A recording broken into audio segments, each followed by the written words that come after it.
Hello. I'm live again, I think. Yep. Hi, everybody. Hope you're all safe and well. Um, I don't know what day of the quarantine it is, or if it's been different for everybody else, but I'm starting to feel it. I'm starting to look for even deeper ways to be of service, to kind of push through, I don't know, the discomfort that I'm feeling. Um, I try my best on social media to talk and stay positive, but it doesn't mean that I don't feel anxiety or get down on myself or worry that I'm not doing enough or doing the right thing. So, one way that I reminded myself today was thinking about this conversation I'm about to have. I'm going to bring in an incredible woman named Shirley, who started an organization called Beauty to the Streets. And I just had an incredible conversation with her, and I'm excited to further that conversation, share it with her. As always, I'll be looking at the comments. I'm also going to be actively listening to her, so I'm sorry if I don't see it. Feel free to keep typing it, but I'm trying to do two things at once, be present in a conversation and also listen to all of you. Okay, so let's see. I think I know how to do this. Go live with, I can search for someone. Let's see. There we go. It's always exciting. It says waiting, connecting. Yay! Hi, Brie, how you doing? Oh my gosh! How good. I want you to know that I did brush my teeth for this conversation and then realized that that was kind of ridiculous because we're not in the same space. Yeah, But I'm going through the normal procedures of acting like, we're in real physical company. I did too. I sprayed on Bath and Body Works, and I'm like, oh, wait a minute, it's over the phone. That's not what's going on right now. Now it's kind of just like getting into like the basics of like, do you have what you need to be able to weather this storm?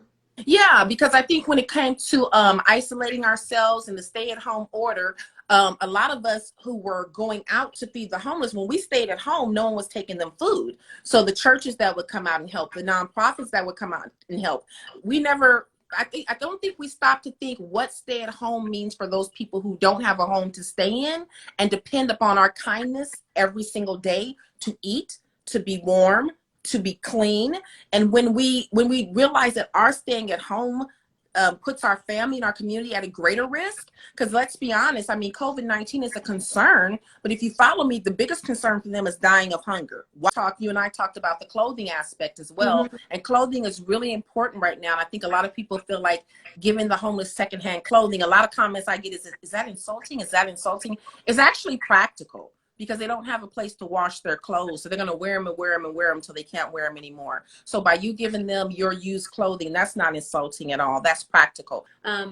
One of the things that I got so much out of from our conversation were sort of the simple do's and don'ts, or the myths around going to a place like Skid Row or visiting. So I think we started first with, I asked you about, if you see a homeless person on the street and they ask for money, is it appropriate to give them money? Like, what are the ways that we can actively support this community in a way that's positive? Correct. Well, see, I mean, and so for me, as a nonprofit going out there, being in the streets for 3 years, I always gave money to the homeless when I saw a homeless person. So let's say I was going into your local 7-Eleven or your grocery store and someone asked you for a couple of dollars. I don't see the harm in that. To me, there's no harm in that. I don't feel like your job is not to worry about what they do with that donation that you're making. Your job is your heart is just to give the donation. In Skid Row, I would say that's not practical for many, many reasons. People always want to send money. People want to send gift cards. If anyone sees me give $20 to the next homeless man, I immediately put his life at risk, because they now know he has $20 and someone's going to rob him for that $20. So I'm not doing him any justice by giving him money. If I give him a gift card and say, here's a gift card for McDonald's, here's a gift card for Starbucks, I'm just naming places, go in this establishment and purchase something. The first thing we do is house people. We look at the homeless people, the way they look, the way they smell, and nobody wants them in their establishment.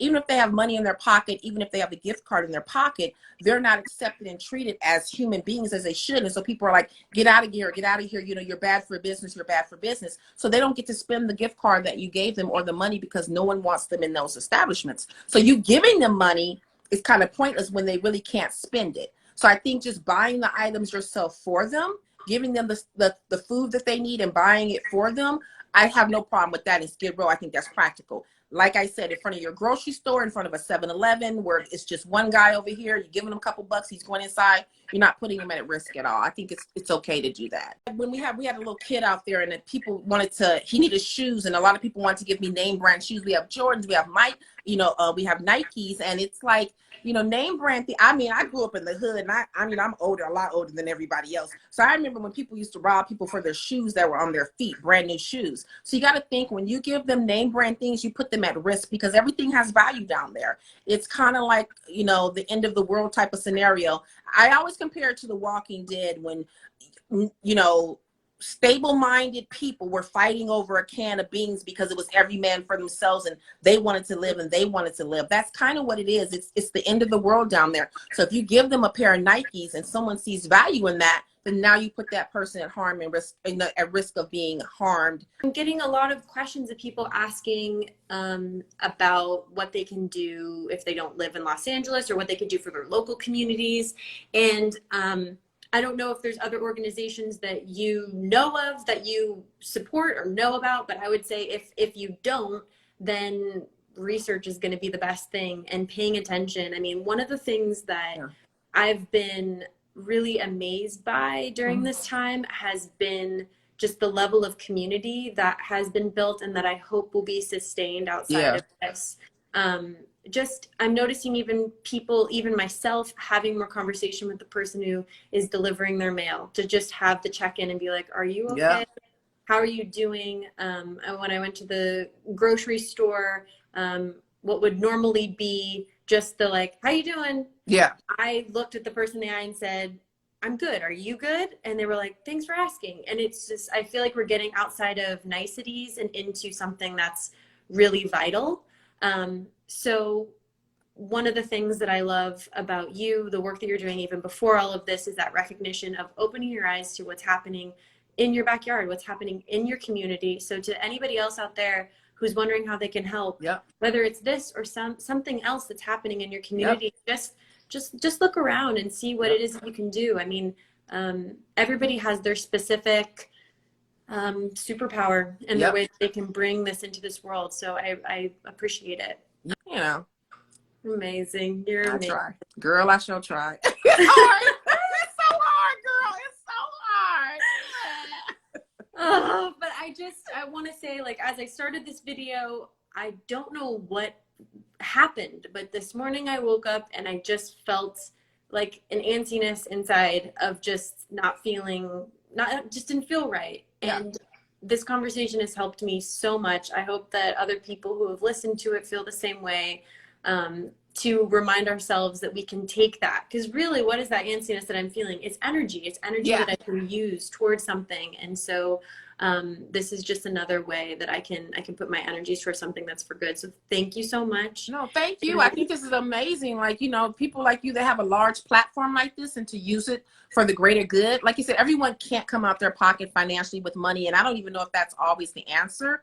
But platforms like this, helping people have a sense of awareness, helping little nonprofits like mine, people understand what we do in our community. This is big. This is a big deal. This is you doing a lot from behind your four walls and a door. Thank you all so much for coming. Do you like how I just am doing beginnings and wrap-ups now? I'm learning how to do this. I really appreciate it. I appreciate all of you for your questions, your thoughtfulness, and your attention. Taking the time out of your day to pay attention to issues like this. I know it's not always the most fun thing, but it's important because these are human beings and we have so much that we can do, so much love to give, so many ways that we can share each other's stories, uplift one another. So let's do it. Love to you all. Stay safe, stay home. Okay, bye.